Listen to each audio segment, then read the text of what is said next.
আমরা কত অযথা কথা জীবনে বলেছি, কত অপ্রয়োজনীয় কথা বলেছি, কত অপ্রয়োজনীয় গান, সিনেমা, নাটক, মজাক, মস্কারি, খেলা, মেলা। সিদ্দিক আকবর রাদিয়াল্লাহু তাআলা আনহু, উনি আমার নবীর সাথে গোটা জিন্দেগি কাটিয়েছেন। উনি এমন ছিলেন যে উনি চাইলে 1,00,000 হাদিস আমার নবীর থেকে বর্ণনা করতে পারতেন, কিন্তু মাত্র 142টা হাদিস উনি বর্ণনা করেছেন। বলে কেন? বলে কারণ আমি ভয় পাই আমার নবী বলে নাই এমন কোন কথা যদি আমার মুখ দিয়ে বের হয়ে যায়, এই ভয়ে আমি বলি না। উনি নিজের জিহ্বাটাকে এইভাবে টেনে ধরে রাখতেন। বারবার জান্নাতের টিকিট পাওয়া ব্যক্তি জিহ্বাটা বের করে এইভাবে টেনে সব সময় ধরে রাখতেন।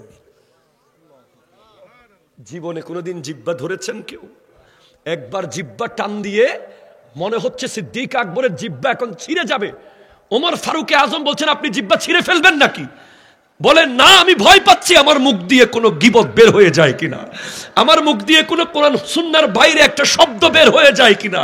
আজকে আমরা নিজেকে প্রশ্ন করি, আপনি জানেন আপনি যখন মারা যাবেন মুনকার নকির আসার আগে আরেকটা ফেরেশতা কবরে আসবে, যার নাম রুমন।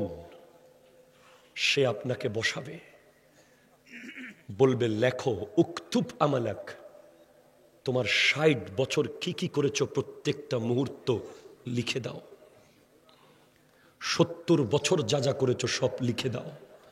90 বছর যা যা করেছো সব লিখে দাও।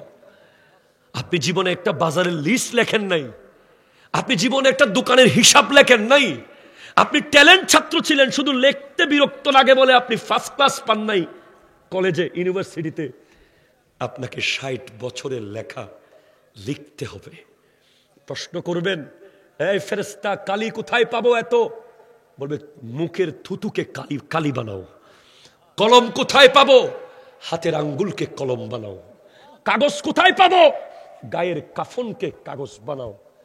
লিখে দিতে হবে। নামাজ পড়েছেন, কলম চলবে দ্রুত।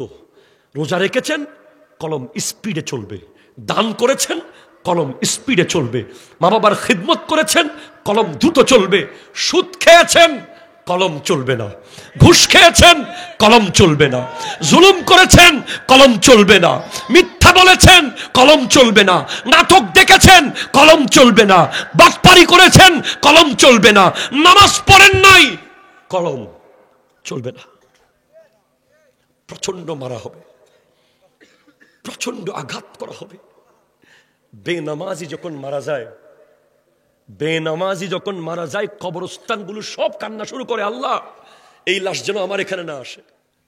কবরস্থান আল্লাহকে বলে, আল্লাহ এই লাশটা যেন এখানে দাফন না হয়। কারণ বেনামাজির উপরে যে শাস্তি হয়, কবরস্থান পর্যন্ত থরথর কাঁপতে থাকে।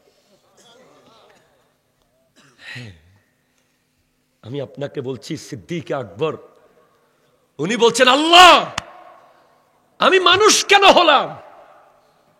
আমি যদি গাছের পাতা হতাম আমার কোনো হিসাব থাকতো না। আমি যদি চড়ুই পাখি হতাম আমার কোনো হিসাব থাকতো না। আমাদের কি আছে? কি নিয়ে যাব বলেন?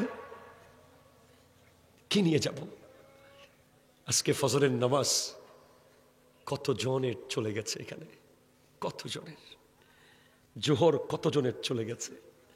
নাসিরনগরের যুবক, তুমি যদি কিয়ামত পর্যন্ত মাথাটাকে বাড়ি মারো, তুমি আর কোনোদিন 25 ডিসেম্বরের ফজর ফেরত আনতে পারবে না।